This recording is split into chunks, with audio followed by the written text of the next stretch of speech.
À l'image du reste de la société, le marché du travail est soumis à d'innombrables évolutions liées à la modification des besoins de travail, à la disparition de certains métiers, à la naissance d'autres. Donc on va voir quelles sont les principales évolutions du marché du travail aujourd'hui. Alors, on va repartir du départ.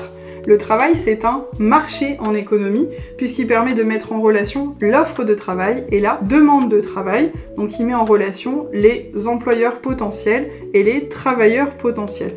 On parle du marché du travail de manière générale, notamment dans les médias. On devrait plutôt parler des marchés du travail, puisqu'on a une segmentation du marché selon notamment les secteurs d'activité et les localisations géographiques.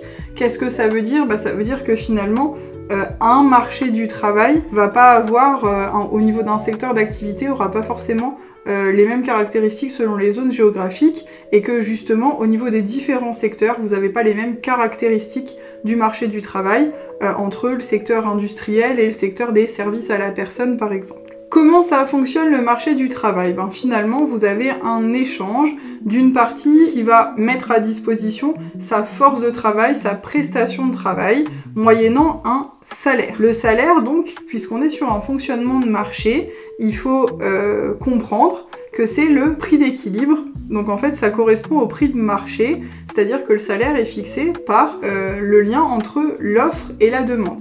Donc ça veut dire que, si je prends un exemple, sur un secteur d'activité que vous avez choisi, vous êtes sur une formation qui est très nichée, donc c'est-à-dire qui est rare, et où il y a un besoin, vous allez avoir tendance à avoir des salaires qui sont plutôt élevés.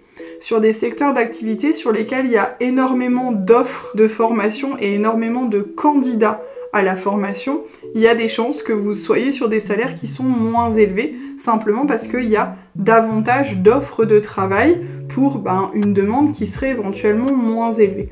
Donc ça, c'est un premier facteur pour vous en tant qu'étudiant déjà à prendre en compte dans votre choix d'orientation, c'est que plus vous allez être dans un secteur où vous avez une compétence technique différenciée, différenciable des autres, et plus vous allez être attractif sur le marché. La deuxième chose aussi qu'il faut prendre en compte, on vient de le dire, c'est que le marché du travail subit des évolutions, ou en tout cas est soumis à des évolutions. Donc il faut avoir une vision, c'est difficile, mais il faut avoir une vision à moyen terme, c'est-à-dire qu'au niveau des métiers que l'on va choisir, il faut plus choisir des métiers à forte valeur ajoutée en termes de connaissances, mais en ayant conscience que entre le moment où on va arriver sur le marché du travail et les évolutions de carrière qu'on va faire, etc., il est possible que notre métier n'existe plus, ou n'existe plus tout à fait en tant que tel. Pour autant, le fait d'être dans certains secteurs d'activité va permettre de démontrer une certaine compétence. Donc, contrairement à ce que disent les médias, et certains médias d'ailleurs, qui voudraient faire peur à ce sujet-là, c'est pas parce que vous avez un diplôme dans un secteur qui risque de ne plus exister que ça veut dire que vous trouverez pas du tout de travail. Ça veut dire simplement qu'il va falloir s'adapter, puisqu'en fait, certains métiers vont naître pendant que vous, étudiants, vous êtes en train de faire vos études. Donc il va peut-être falloir vous adapter un petit peu au niveau de la formation pour pouvoir accéder à des métiers un peu différents.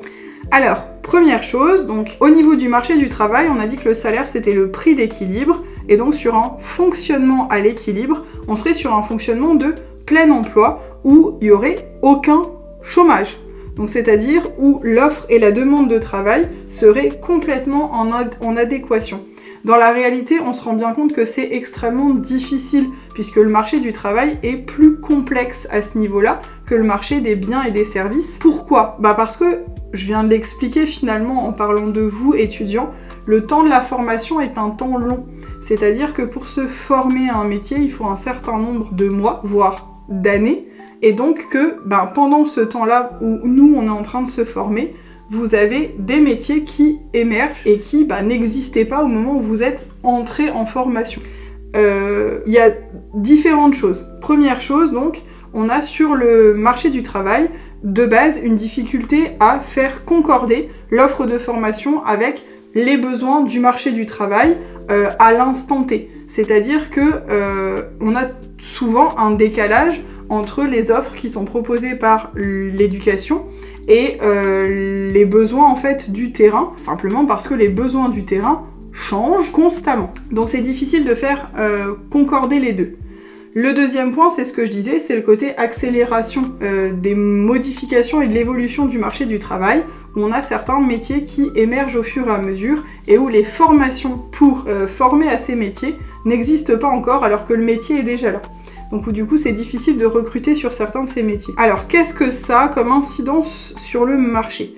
D'un côté, vous avez une difficulté à recruter, notamment dans certains secteurs d'activité, où vous voyez constamment des offres, telle entreprise recrute.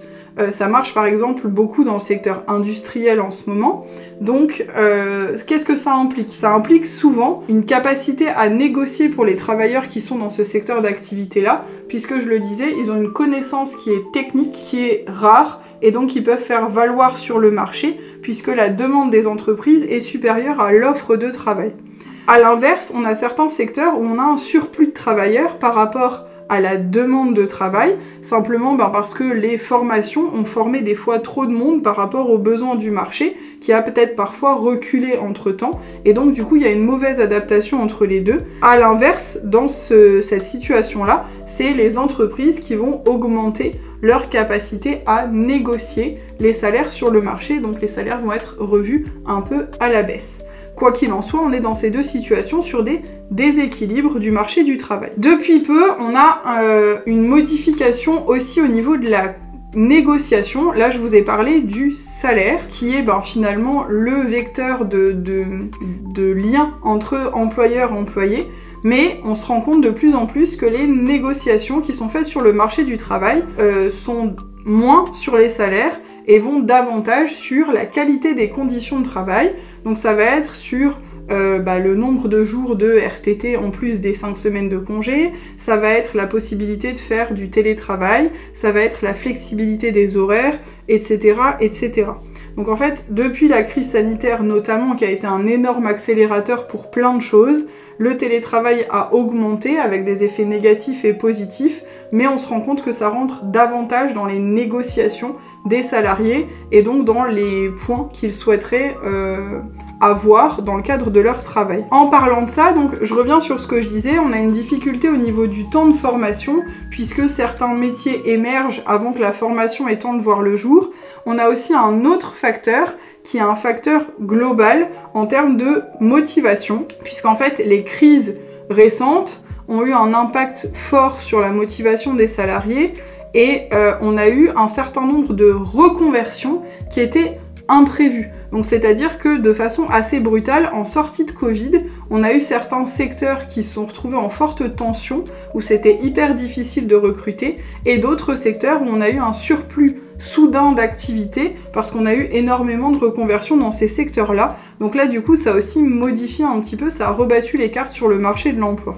Alors, on l'a dit, on a le fait globalement, au niveau de l'État, de réussir à faire concorder, donc réussir difficilement, à faire concorder l'offre et la demande de l'emploi. Mais en plus de ça, on a une difficulté supplémentaire qui est géographique, qui fait que d'un point de vue global, on peut avoir à peu près une adéquation entre l'offre et la demande, mais pour autant que ce soit pas du tout harmonisé d'un point de vue géographique, et donc avoir des zones géographiques qui sont en forte tension, et des zones géographiques qui fonctionnent très bien, où il y a suffisamment de professionnels. Les secteurs où on en parle beaucoup, c'est les secteurs de la santé, puisque là on voit l'impact direct sur notre quotidien, mais pour le coup ça marche pour n'importe quel secteur d'activité.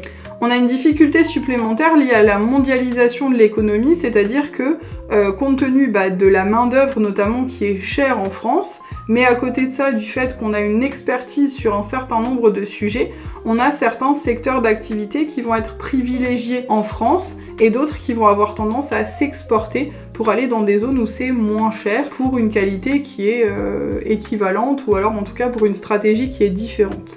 Ça veut dire donc qu'on a des difficultés à recruter qui sont à la fois quantitatives, donc simplement le nombre de postes, la réponse en fait d'un côté entre l'offre et la demande en nombre, et un côté qualitatif concernant les compétences et l'expérience qui sont attendues, et donc du coup comme je le disais ça crée des tensions sur le marché. Bizarrement, contrairement à ce qu'on peut penser, avec les études qu'on a faites sur le marché du travail, on a un marché du travail en France qui est assez flexible, pourtant on a une réglementation qui est quand même dense sur le marché du travail, et en fait ça s'explique par l'augmentation des contrats précaires, c'est-à-dire que normalement le tronc commun c'est censé être l'utilisation des CDI, donc contrats à durée indéterminée, et on se rend compte que les contrats précaires, donc contrats d'intérim, CDD, etc., ont tendance à augmenter, donc ça permet de faire face rapidement à la demande, mais en même temps, ça sécurise pas les parcours des individus. Alors pour certains c'est un choix, mais pour d'autres personnes c'est subi, et là ça pose un peu problème.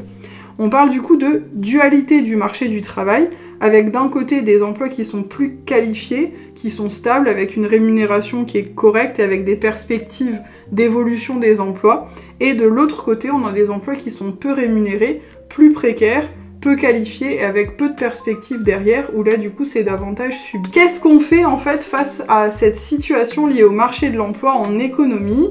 Comme pour le reste, vous avez une intervention de l'État qui va essayer d'œuvrer pour faciliter la rencontre entre l'offre et la demande.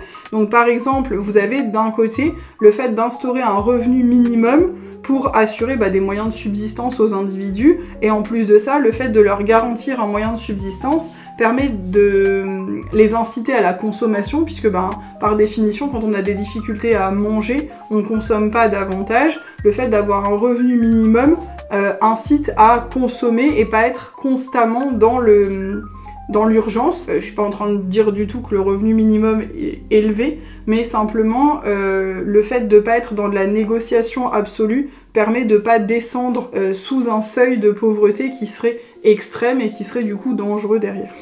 Il va y avoir aussi un certain nombre de mesures qui vont permettre de réduire le taux de chômage. On a différents types de politiques. Vous avez des politiques qui sont dites plus actives et des politiques qui sont plus passives. Les politiques actives, ça va être toutes les politiques qui vont avoir vocation à augmenter l'emploi. Donc par exemple, ça va être toutes les mesures liées au retour à l'emploi qui sont mises en place par Pôle emploi, France Travail. Vous avez toutes les politiques de formation professionnelle qui sont mises en place, etc. Et vous avez d'autres politiques qui sont plus passives, qui vont viser à accompagner au mieux les périodes de chômage pour éviter la précarité des personnes qui sont dans cette situation-là. Je reviens simplement sur ce secteur-là. Je rappelle d'un point de vue juridique qu'on a un fonctionnement un peu particulier, puisqu'on a à la fois la réglementation classique et à la fois le droit négocié. Donc il faut savoir qu'en dehors de l'État, vous avez aussi les partenaires sociaux qui vont négocier des conditions qui sont plus avantageuses pour leurs salariés. Donc on redonne la main en fait à la négociation dans ce cadre-là, ce qui fait que ça permet de s'adapter en fait aux contraintes des différents secteurs d'activité. Bien sûr, le marché du travail est complètement différent d'un État à l'autre, de même que le choix des mesures qui sont prises par l'État, qui sont politiques en fait, et qui vont permettre plus ou moins de favoriser l'emploi et de répondre plus ou moins bien aux besoins selon la demande. Il n'y a pas de réponse parfaite, mais en revanche il y a différents types de propositions. Voilà pour cette vidéo. Si vous voulez davantage de précision, n'hésitez pas à poser des questions en commentaire, et sinon on se retrouve bientôt. À bientôt!